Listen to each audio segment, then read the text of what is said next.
HTC has spent the last couple of months reinventing its approach to design. The company sort of hinted to the U Ultra being just a stepping stone into a broader result for 2017, and today we finally get the opportunity to tell you more about it. I'm Jaime Rivera with Pocket Now, and this is the HTC U11.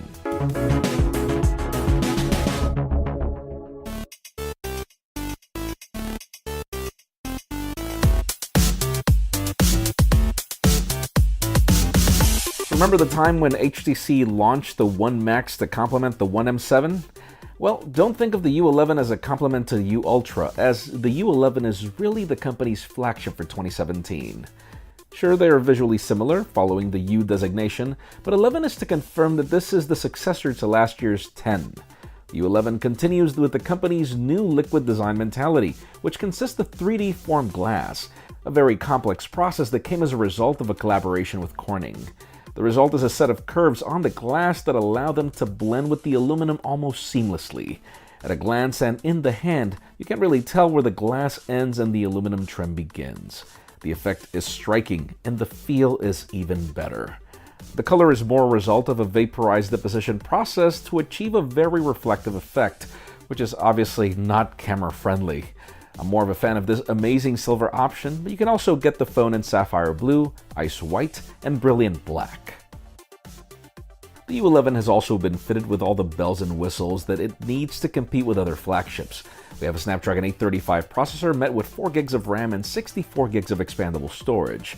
There's also IP67 water and dust resistance, something we've been waiting to see from HTC for a while. We have a standard 16:9 5.5-inch Super LCD 5 capable of Quad HD resolution in the same punchy color that we praised from the U Ultra.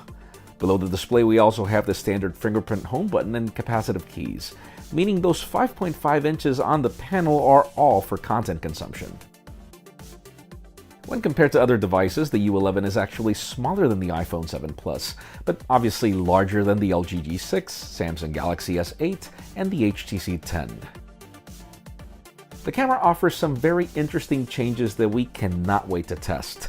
This is an HTC Ultra Pixel 3 sensor that's now nearly flush to the chassis. To achieve this, the Ultra Pixels are now of 1.4 microns, and the company also upgraded the aperture to f1.7. The selfie camera is also unchanged, at least in what it can do when compared to the U Ultra, meaning you have 16 megapixels that can become 4 Ultra Pixels, even though this is actually a very different process that we'll discuss in the review. Powering the show is HTC Sense on top of Android 7.1.1, where we maintain that same mentality of applications not being duplicated. Visually, it mimics a lot of what we saw with the U Ultra, but with the boost of version 7.1.1, which should mean we should have better battery life thanks to the enhancements of the latest and greatest version of Android. Now, there are a few things that make this phone really unique. For those of you wondering exactly what you'll be squeezing from this phone, well, that's because there are pressure sensors hidden under the aluminum trim, which enable 2 extra buttons that are programmable. Squeeze lightly to trigger one, squeeze harder to trigger the other. You can actually control the pressure sensitivity of these. The trick is really cool, and one I'm really looking forward to giving a try for my personal needs. And for those of you complaining about the death of the headphone jack, there's actually trick number 2. Yes, if you want the headphone jack, there is going to be a bundled adapter, but the U11 brings the same 4 U-Sonic microphones that we praised from the U Ultra. This allows HTC to provide active noise cancellation to the bundled U-Sonic headphones, saving you the need to invest in very expensive active noise cancellation headphones that are also very bulky. And obviously we also have HTC's Boom Sound hi-fi stereo speakers for everything else. Overall, the HTC U11 is a lot more than what I was honestly expecting at the briefing.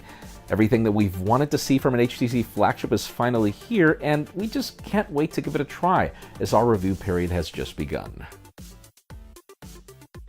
And while you wait for that final review, make sure you follow us on social media and hit that subscribe button down below for more videos like this one. You can also follow me on Twitter, Jaime_Rivera, or on Instagram at Jaime Rivera. Please give this video a thumbs up if you like what you saw. I am Jaime Rivera. Thanks so much for watching. We'll see you on the next one.